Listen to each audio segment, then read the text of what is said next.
Hello दोस्तों, आप सभी लोगों का स्वागत है विजडम हब स्टडी पर। आप लोगों के लिए मैं लेकर के आया हूँ मध्य प्रदेश करंट अफेयर का एक सीरीज़, जो कि मध्य प्रदेश का जो नोटिफिकेशंस आया हुआ है एमपीपीएससी 2019 का, उसके लिए बहुत ज़्यादा महत्वपूर्ण रहेगा। मैं इसके माध्यम से जनवरी 2019 से लेकर के दिसंबर 2019 तक के जो भी करंट अफेयर रहेंगे राज्य के, वो मैं कवर करूँगा। इसमें monthly wise current affair cover किया जाएगा, मतलब जनवरी से लेकर के दिसंबर तक इसमें प्रत्येक महीने के टॉप 50 क्वेश्चंस कवर किए जाएंगे, जो कि एमपीपीएससी के लिए विशेष रूप से महत्वपूर्ण रहेंगे। और इसमें जो सारे प्रश्न रहेंगे वो बस राज्य सरकार के, मतलब राज्य के करंट अफेयर रहेंगे, जो कि वन लाइनर फॉर्म में रहेंगे। उसमें एक प्रश्न पूछा जाएगा, उसका जवाब रहेगा और उसके कुछ डिस्क्रिप्शंस रहेंगे, जो कि आपको बहुत ज़्यादा महत्वपूर्ण रहेगा। इस प्रकार से कुल मिलाकर के 600 क्वेश्चंस का आपके पास संग्रह हो जाएगा। आप लोगों को क्या करना है, आप लोगों को बार बार इस वीडियो को सुनना है, इसकी स्पीड बढ़ाइए और बार बार सुनते रहिए, आपको सारे सवालों के जवाब याद हो जाएंगे। तो चलिए हम स्टार्ट करते हैं हमारा करंट अफेयर का ये सीरीज़। तो दोस्तों, इस वीडियो के माध्यम से हम स्टार्ट करते हैं अक्टूबर महीने का करंट अफेयर। यदि आप लोगों ने अभी तक के जनवरी से लेकर के अगस्त सितंबर के तक के जो करंट अफेयर है वो नहीं देखा है, तो जाकर के देख लीजिए। मैं उन सभी करंट अफेयर की जो लिंक्स है आपको डिस्क्रिप्शन बॉक्स में प्रोवाइड करा दूंगा और साथ ही कमेंट सेक्शन में पिन कर दूंगा। तो चलिए, आप लोगों के लिए रहा पहला प्रश्न अक्टूबर महीने का ये। तो पहला प्रश्न है कि मध्य प्रदेश शासन द्वारा 13 अक्टूबर 2019 को राष्ट्रीय किशोर सम्मान 2018-19 के लिए किसे प्रदान किया गया। तो ये डायरेक्टर हैं प्रियदर्शन, इन्हें दिया गया, ये खंडवा में दिया गया था। और 17-18 का जो पुरस्कार है राष्ट्रीय किशोर सम्मान, ये वाहिदा रहमान को दिया गया था। अगला प्रश्न है 11 अक्टूबर 2019 को मुख्यमंत्री कन्या विवाह या निकाह योजना की राशि कितने कर दी गई है। तो यह 51,000 कर दी गई है। तीसरा प्रश्न है मध्य प्रदेश के किस शहर में भारत का पहला ई अपशिष्ट क्लिनिक खोला गया। तो ये भोपाल में खोला जाएगा। चौथा प्रश्न है कि 29 अक्टूबर 2019 को यूनिसेफ व मध्य प्रदेश के किस विश्वविद्यालय के मध्य बच्चों के अधिकार CRC 30 संबंधी समझौता हुआ। तो ये माखनलाल चतुर्वेदी पत्रकारिता विश्वविद्यालय में हुआ। पांचवा प्रश्न है मध्य प्रदेश के किन दो स्थानों को जैविक विविधता स्थल घोषित किया गया है। तो ये मध्य प्रदेश के दो जगह हैं, एक तो छिंदवाड़ा में स्थित है पातालकोट, और दूसरा है नारो हिल्स जो कि सतना में है। इन दो स्थानों को जैव विविधता स्थल घोषित किया गया है। तो ये विशेष रूप से याद रखना है आपको, क्योंकि बायोडाइवर्सिटी से संबंध हो जाता रख लेता है, ये इन्वायरमेंट से संबंध रखता है ये प्रश्न। ओके, इसलिए विशेष बहुत बहुत महत्वपूर्ण है ये। छठवां प्रश्न है विशेष दैनिक रूप से प्रकाशित सबसे पुराना उर्दू अखबार कौन सा है, जो कि भोपाल से प्रकाशित होता है। तो नादिम, ये अखबार जो है उर्दू में प्रकाशित होता है और ये भोपाल से होता है प्रकाशित। सातवां प्रश्न है कि भोपाल से प्रतिदिन प्रकाशित होने वाला सिंधी समाचार पत्र कौन सा है। तो ये समाचार पत्र फर्ज है।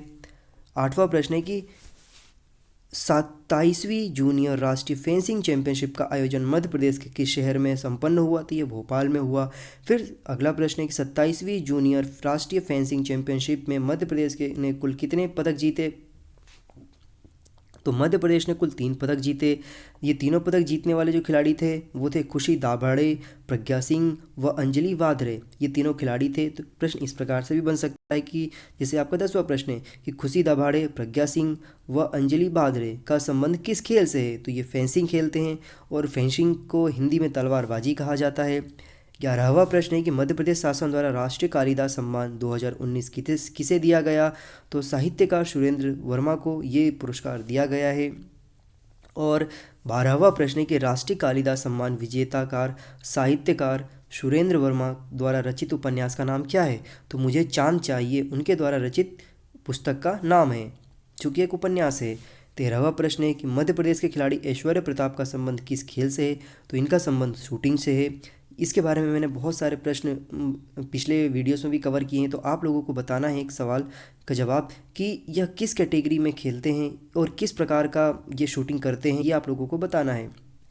14वां प्रश्न है कि बुशरा खान का संबंध किस खेल से है। तो ये एथलीट खेलती हैं, मतलब ये दौड़ती हैं, एक धावक हैं ये, और ये 200 मीटर का जो स्पर्धा है इसमें ये दौड़ती हैं। फिर 15वां प्रश्न है कि महिला उद्यमिता व निर्यात प्रोत्साहन सम्मेलन का आयोजन कहाँ पर किया गया। तो यह जबलपुर में आयोजित किया गया। मध्य प्रदेश के ट्रेडिशनल व टूरिस्ट ब्रांड एम्बेसडर किसे बनाया गया है। तो मध्य प्रदेश का ट्रेडिशनल व टूरिस्ट ब्रांड एम्बेसडर गोविंदा को बनाया गया है, और गोविंदा एक अभिनेता हैं। इसके बाद 17वां प्रश्न कि मध्य प्रदेश सरकार ने स्वच्छता के प्रति जागरूक करने के लिए कौन सा कार्यक्रम प्रारंभ किया है? तो ये स्वच्छता ही सेवा अभियान प्रारंभ किया है। 18वां प्रश्न है कि भोपाल मेट्रो का नाम क्या रखा गया है? तो भोपाल मेट्रो का जो नाम है भुज मेट्रो रखा गया है। चलिए आप लोगों से फिर एक सवाल है कि आपको बताना है कि जो भोपाल में जो मेट्रो बन रहा है उसकी लेंथ कितनी है, इंदौर में जो मेट्रो बन रहा है उसकी लेंथ कितनी है। इन दोनों की लेंथ आप लोगों को बताना है, इसके कॉरिडोर की जो डिस्टेंस है वो।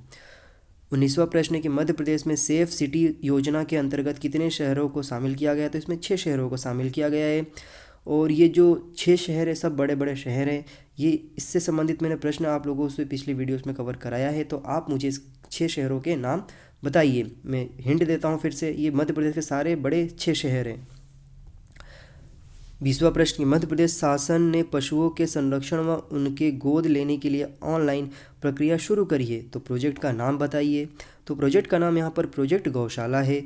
21वां प्रश्न है कि मध्य प्रदेश के किस विभाग ने टाइम बैंक बनाने का निर्णय लिया है? तो हैप्पीनेस विभाग ने इसका टाइम बैंक बनाने का निर्णय लिया है, जिसे आनंद विभाग भी कहा जाता है। इसका नाम बदल दिया गया है, इसके बारे में भी मैंने पढ़ाया है पिछले वीडियोस में, तो वो भी आप लोगों को याद रखना है। और ये कोशिश करें कि अगर याद है आप लोगों को तो उसका भी जवाब कमेंट सेक्शन में दीजिए, ताकि मुझे पता चले कि आप लोग कितना पिछले वीडियोस को देख करके याद कर पा रहे हैं। यदि नहीं कर पा रहे हैं तो बार बार सुनिए, उन्हें स्पीड बढ़ा करके सुनिए, आपको याद हो जाएंगे। तो ये जो टाइम बैंक होता है, क्या है कि विश्व में ये प्रथम टाइम बैंक है जो जिसकी स्थापना 1973 में जापान में की गई थी। मतलब ये जो टाइम बैंक का कॉन्सेप्ट है ये जापान का है। फिर 22वां प्रश्न की भावना टेकेश्वर कौन सा खेल खेलती हैं? तो पावर लिफ्टिंग का खेल खेलती हैं ये। 23वां प्रश्न है कि मोनिया महोत्सव मध्य प्रदेश के किस शहर में आयोजित किया गया? तो मोनिया महोत्सव मध्य प्रदेश के छतरपुर में आयोजित किया गया, बीजावर में। और इसका जो उद्घाटन है वो मुख्यमंत्री कमलनाथ के द्वारा किया गया था, इसलिए इसका ज़्यादा महत्व बढ़ जाता है। 24वां प्रश्न है कि गुरु नानक देव जी की स्मृति में संग्रहालय व शोध संस्थान बनाई जाएगी। मध्य प्रदेश ने सरकार ने ऐसा एक निर्णय लिया है, तो यह संग्रहालय कहाँ बनाया जाएगा? तो यह संग्रहालय जबलपुर में बनाया जाएगा, और मध्य प्रदेश सरकार ने इसके लिए 12 करोड़ रुपए का आवंटन किया है। 25वां प्रश्न है कि राष्ट्रीय गोकुल शिक्षा के अंतर्गत कहाँ पर सेक्स सॉर्टेड सीमेन उत्पादन प्रयोगशाला की स्थापना की जाएगी? तो ये भोपाल में किया जाएगा। तो देखिए ये क्या जितने भी गाय होती हैं, गायों की जो प्रजनन क्षमता है उसको बढ़ाने के लिए, उनमें अच्छे नस्ल के जो बच्चे होते हैं उनको पैदा करने के लिए ये जो सिस्टम है, मतलब सेक्स सॉर्टेड सीमेन, इसका उत्पादन प्रयोगशाला में किया जाएगा। और ये भोपाल में, जैसे आपने कभी भोपाल आए होंगे तो भदभदा जब आप जाते हैं न्यू मार्केट होते हुए, तो वहाँ पर इसका बाकायदा वहाँ पर इसकी लेबोरेटरी बनी हुई है। तो भोपाल स्थित केंद्रीय वीर्य संस्थान में इसका जो प्रयोगशाला में इसको सफल किया जाएगा। 26वां प्रश्न यहाँ पर कि किसानों की ऋण माफ़ी के लिए कृत संकल्प सरकार कितने किसानों का मतलब कितने किसानों का जो कर्जा है वो माफ़ करेगी? 2 लाख रुपए तक का। तो 12,50,000 किसानों का इसमें कर्ज माफ़ किया जाएगा।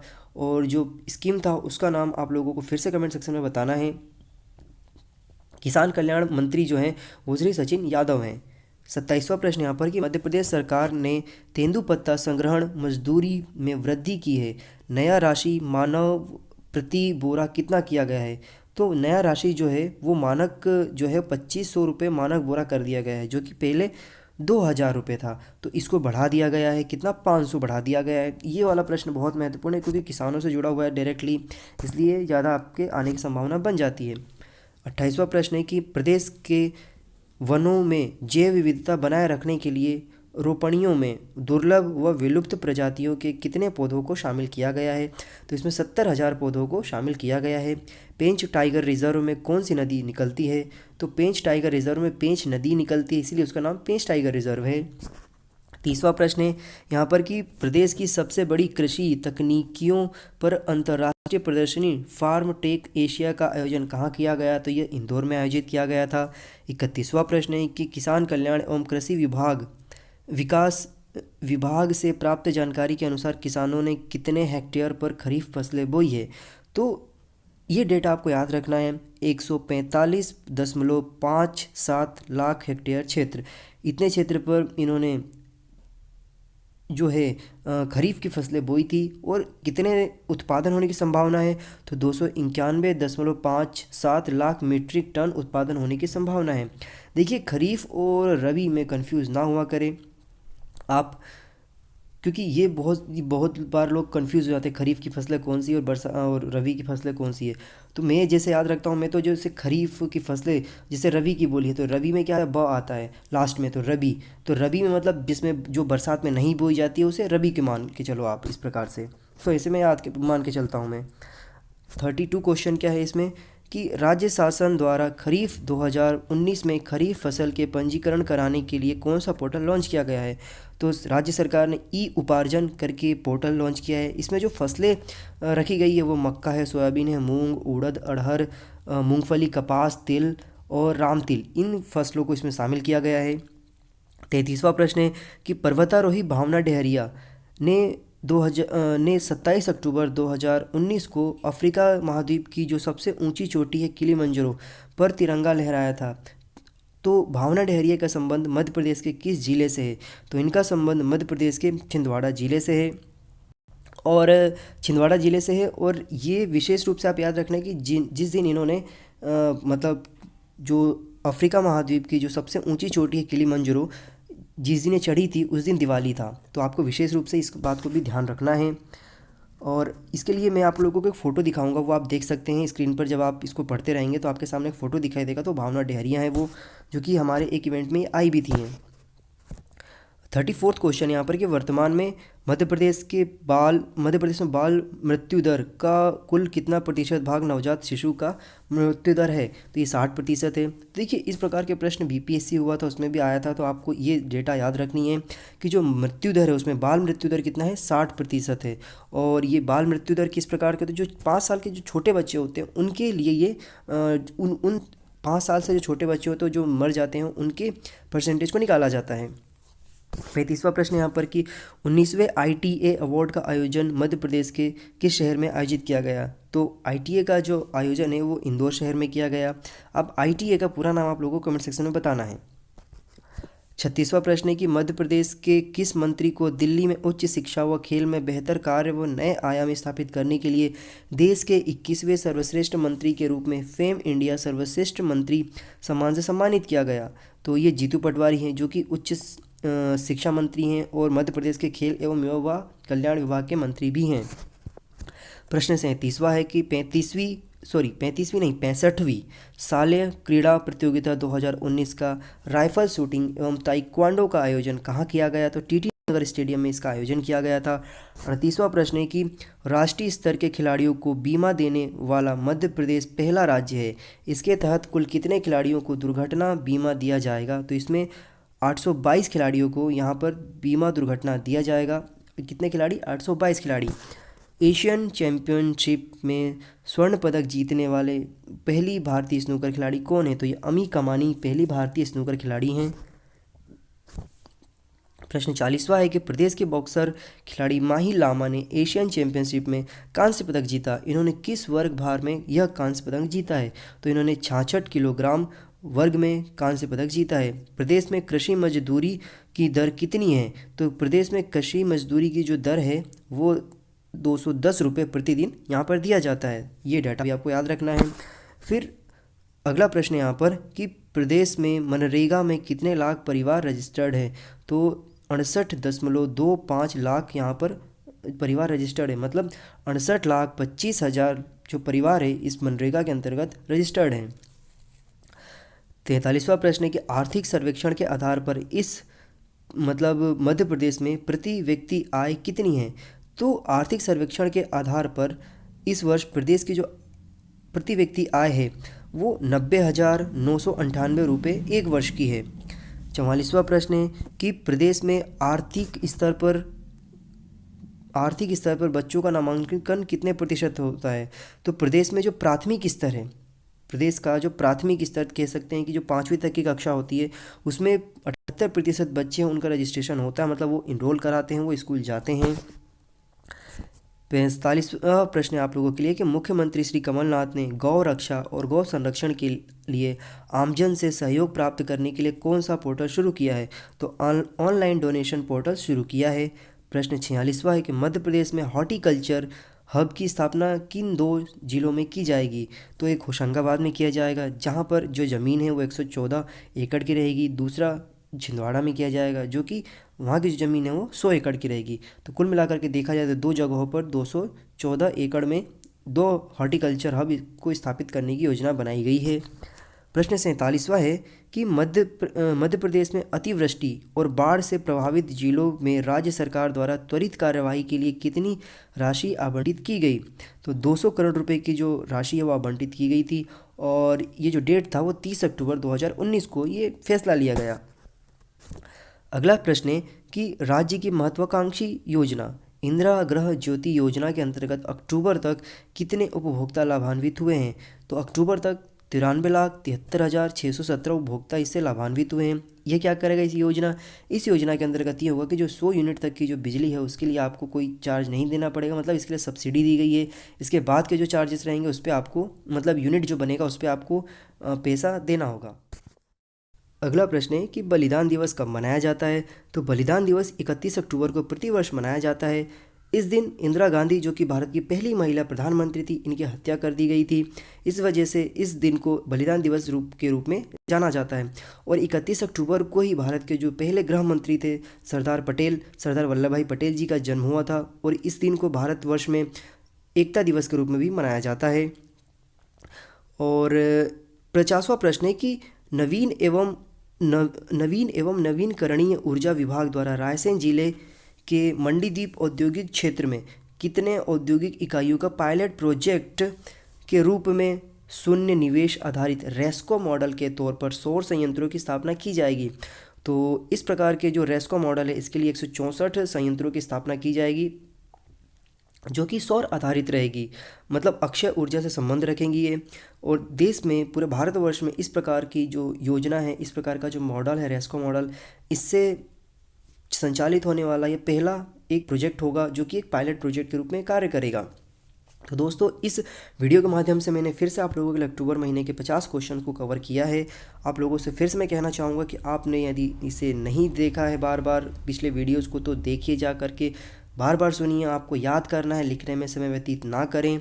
और आप लोगों के लिए एक मैसेज है दोस्तों, मैं अनअकैडमी पर पढ़ाता भी हूँ। अनअकैडमी पर मेरे कोर्सेज़ अवेलेबल हैं जो कि डिज़ाइन किए गए हैं मेरे द्वारा। 29 कोर्सेज़ डिज़ाइन किए गए हैं, 300 से ज़्यादा वीडियोस अवेलेबल है, आप उन्हें जा करके देख सकते हैं। इसके साथ ही यदि आप अनअकैडमी कोई भी प्लस कोर्सेज़ परचेस करना चाहते हैं तो आप मेरा कोड यूज़ करिए IMAnkit28।